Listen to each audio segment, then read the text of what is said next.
Bab 1, Jalan Misterius untuk ke Dunia Baru. Kekaisaran Gamma. Sejak perang antara dua kaisar berakhir, Xiao Yan, Sun Er dan Cailin mengadakan pernikahan akbar di kota Wutan. Banyak orang di seluruh benua Douqi menyaksikan cinta mereka. Pernikahan itu romantis dan megah. Sejak itu, di Kekaisaran Gamma, kota Wutan telah melonjak menjadi kota tingkat pertama, dan keluarga Xiao juga berkembang dengan pesat. Napas ini? Seharusnya hampir sama. Puluhan tahun benar-benar cepat berlalu. Xiao Yan berdiri dari rumput dan melihat ke ruang di depannya yang sedikit bergetar. Sesosok dengan anggun berjalan keluar dari ruang yang hancur, menatap pria berbaju hitam di depannya, dia tidak bisa menahan senyum. Saudara Xiao Yan. Suara renyah dan manis bergema di gunung belakang. Berhasil? Xiao Yan berbalik, menatap pipi Sun Er yang lembut dan sedikit merona, dan tersenyum sedikit. Ya, terima kasih kepada saudara Xiao Yan, Anda membuka saluran dunia misterius untuk menyerap ki asal di sana. Jika tidak, saya khawatir di benua Douqi, masih belum ada orang yang bisa menerobos ke Doudi. Suner menatap Xiao Yan dengan mata seperti bulan. Setelah itu, Suner dan Xiao Yan berpelukan erat, dan kemudian Xiao Yan dengan lembut memeluk pinggang Suner. Kamu selalu menjadi pahlawan di hati Suner. Suner juga melihat ke belakang gunung kota Wutan di Kekaisaran Gamma dan tidak bisa menahan perasaan sedikit pun, ya, semuanya dimulai dari sini. Masa kecil yang indah, saya bertemu saudara Xiao Yan. Dia selalu menjadi pahlawan di hatinya. Xiao Yan dan Suner berpelukan, saling memandang, Xiao Yan juga menyerang bibir cerinya yang menawan ketika dia melihat ini. Suner terkejut pada awalnya, tetapi dia tidak menghindar. Batuk, batuk, batuk. Apakah kita datang pada waktu yang salah? Dua pria paruh baya keluar dari kehampaan, menatap pria dan wanita yang berpelukan dengan ekspresi penuh kasih di wajah mereka. Meskipun mereka berdua hari ini tampaknya tidak banyak berubah dari masa lalu. Aura mereka jauh dari sebelumnya, ini adalah aura Doudi. Ayah, Senior Jukun. Xiao Yan berkata kepada dua orang di langit, menarik Suner dengan sedikit rona merah di pipinya. Hahaha. Tidak masalah. Suner sudah menikah denganmu, dan itu salah satu keinginanku. Tapi kamu benar-benar anak kecil. Saya pikir saya baru saja mengirim Suner ke keluarga Xiao Anda dalam upaya untuk mendapatkan sepotong giok jiwa dari Kaisar Tuoshe. Saya tidak dapat membayangkan bahwa sekarang saya telah benar-benar kehilangan istri saya dan kehilangan anak saya. Namun, berkat bantuanmu, aku akhirnya berhasil menembus penghalang Dou Sheng, nak. Gu Yuan tidak bisa tidak sangat puas ketika dia melihat Xiao Yan dan putri kesayangannya Suner.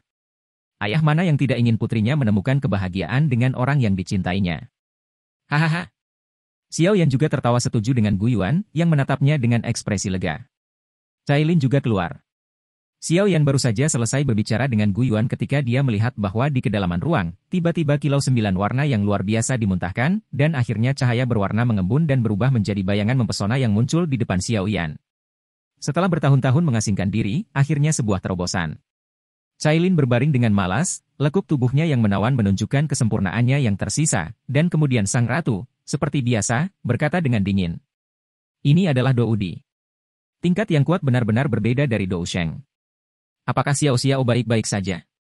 Dia sangat merindukan putrinya setelah bertahun-tahun mengasingkan diri, dan segera berkata kepada Xiao Yan. Xiao Xiao baik-baik saja, dia telah mengikuti guru dan dibimbing oleh guru sendiri. Xiao Yan juga menatap Medusa dan berkata perlahan. Jangan khawatir, Yan Er, aku akan mengurus semuanya di sini untukmu. Pria yang baik bertekad untuk pergi kemana-mana. Pergi dengan percaya diri. Dunia baru berbeda dari benua Douqi. Kamu harus lebih hati-hati dalam segala hal. Telapak tangannya bertumpu pada bahu Xiao Yan. Orang yang berbicara itu adalah Xiao Shan, patriark keluarga Xiao saat ini. Ayah Xiao Yan. Sejak perang antara dua kaisar, Xiao Yan juga menyerahkan kembali posisi patriark kepada ayahnya. Sekarang keluarga Xiao penuh dengan anak dan cucu. Setelah Xiao Yan dipromosikan menjadi Doudi karena aktivasi kekuatan darah. Semua orang yang dekat dengan Xiao Yan telah mendapat manfaat dari kekuatan darah. Dan kekuatan mereka sangat mudah untuk ditingkatkan. Hanya dalam beberapa tahun yang singkat, keluarga Xiao berkembang dengan kecepatan yang menakjubkan dan menjadi pemimpin beberapa keluarga besar. Tentu saja, Xiao Yan, Kaisar Yan, sangat diperlukan. Diam-diam mengucapkan selamat tinggal kepada keluarga Xiao, dan mereka berlima juga mengerti bahwa Doudi yang kuat harus meninggalkan benua Douqi. Segera, mereka muncul di Gunung Shuangdi. 5 Doudi. Ahli Doudi ini, yang telah punah di benua Doudi selama 10.000 tahun. Sekarang muncul di Gunung Shuangdi. Kamu sudah memiliki kekuatan untuk menerobos Doudi, tapi hanya karena kurangnya origin ki kamu tidak bisa melangkah lebih jauh. Selama masalah ini terpecahkan, kamu akan dipromosikan menjadi Doudi, kata Xiao Yan dengan senyuman. Hei, tapi meskipun kamu dipromosikan menjadi Doudi, tampaknya ada kesenjangan besar antara kamu dan aku? Di level berapa kamu sekarang? Jukun bertanya dengan rasa ingin tahu, dia menemukan bahwa bahkan jika dia melangkah ke level Doudi, masih tidak bisa melihat kekuatan Xiao Yan. Setelah puluhan tahun berlatih, tampaknya yang terakhir telah membuat banyak kemajuan. Memang benar bahwa setelah bertahun-tahun retret Anda, saya samar-samar merasa bahwa kekuatan saya telah meningkat, tetapi tidak ada catatan tentang Doudi di benua Douqi, jadi saya tidak tahu. Xiao Yan juga sedikit tidak berdaya. Doudi adalah yang terkuat di dunia ini, tidak ada yang tahu tingkatannya. Namun, dia juga mengerti bahwa sekarang dia memang jauh lebih tirani daripada ketika dia baru saja dipromosikan menjadi Doudi. Di dunia itu, mungkin ada jawaban. Selama masa retretmu, perasaanku semakin kuat. Benua Douqi tampaknya mengerumuniku. Selalu ada suara yang memanggilku dari kejauhan. Xiao Yan mengangkat kepalanya, menatap kehampaan yang tak berujung, dan bergumam. Aku ingin tahu tentang suara yang kamu bicarakan, atau dunia lain yang tidak diketahui. Di dunia ini, mereka sudah menjadi pembangkit tenaga listrik tertinggi. Namun, di bidang misterius itu, mungkin ini hanyalah awal dari perjalanan. Kamu patah hati? Xiao Yan berkata sambil tersenyum. Benarkah? Jukun berkata sambil tersenyum. Xiao Yan mengangguk, mengambil napas dalam-dalam, mengangkat kepalanya, dan melihat kehampaan yang tak berujung. Senyum di wajahnya berangsur-angsur menjadi lebih cerah, senyum seperti ini belum muncul selama bertahun-tahun. Kemudian sosok Xiao Yan perlahan melayang di atas jalan Douqi, menyipitkan matanya dan melihat kehampaan tak berujung di lorong di depannya, matanya yang telah tenang selama bertahun-tahun tiba-tiba menjadi panas, dan dia bergumam.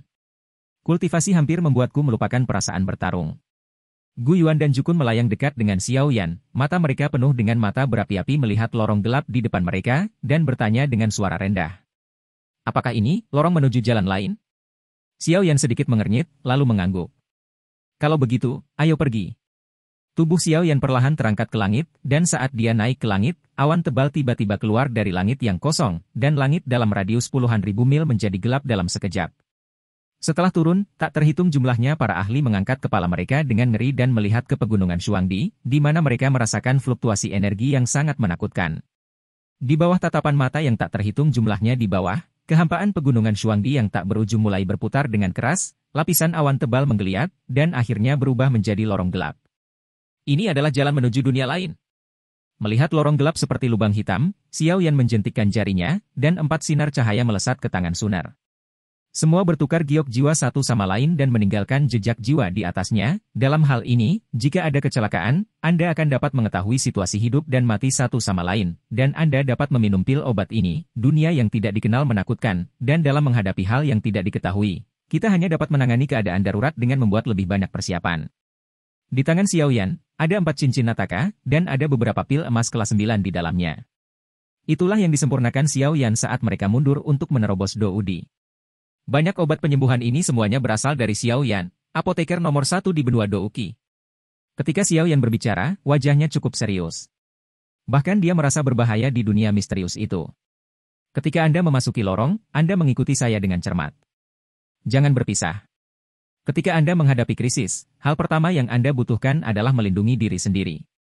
Bahkan jika itu adalah rencana terburuk, kita terpisah. Selama ada giok jiwa, lebih mudah untuk menemukannya. Xiao Yan memiringkan kepalanya dan berkata dengan sungguh-sungguh kepada Cailin dan Suner, tidak ada yang tahu apa itu dunia misterius. Meskipun mereka tak tertandingi di benua Douqi, ketika mereka sampai di sana, tidak lagi seperti ini.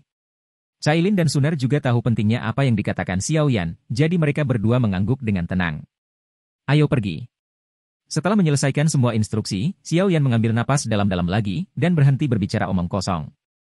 Dia meraih Cailin dan Suner dengan kedua tangan, dan ketika dia bergerak, dia berubah menjadi cahaya hitam, secepat yang dia bisa. Dia menyapu jauh di lubang hitam gelap seperti kilat, dan di belakangnya, Gu Yuan dan Jukun mengertakkan gigi, dan mengikuti. Tatapan yang tak terhitung jumlahnya, melihat meteor yang melesat melintasi langit, beberapa orang tampaknya tahu apa yang direncanakan Xiao Yan dan yang lainnya, dan ada banyak sosok yang berlutut di benua itu. Selamat kepada Kaisar Yan. Selamat kepada pemimpin. Anak kecil. Dunia itu akan 10.000 kali lebih menarik daripada benua Douqi. Hehe, ketika saya akan dipromosikan ke tingkat Doudi, saya akan pergi ke dunia itu untuk melihat-lihat. Pada saat itu, kamu harus menyiapkan tempat untuk gurumu. Mata Yolau tidak bisa tidak basah ketika dia melihat Xiao Yan yang berangsur-angsur menghilang di depannya. Ayah, Ibu Sun Er, aku akan datang untuk mencarimu ketika aku mencapai Doudi. Kata Xiao Xiao. Xiao Yan, kamu tidak bisa mati, kamu masih harus memberiku obat untuk berlatih. Zian tahu berapa banyak Xiao Yan telah membantunya. Akhir juga merupakan awal, dunia baru. Xiao Yan menantikan dunia baru di hatinya, dan darah di hatinya sepertinya terbakar lagi. Biarkan aku, Xiao Yan, datang ke benua yang tidak dikenal ini.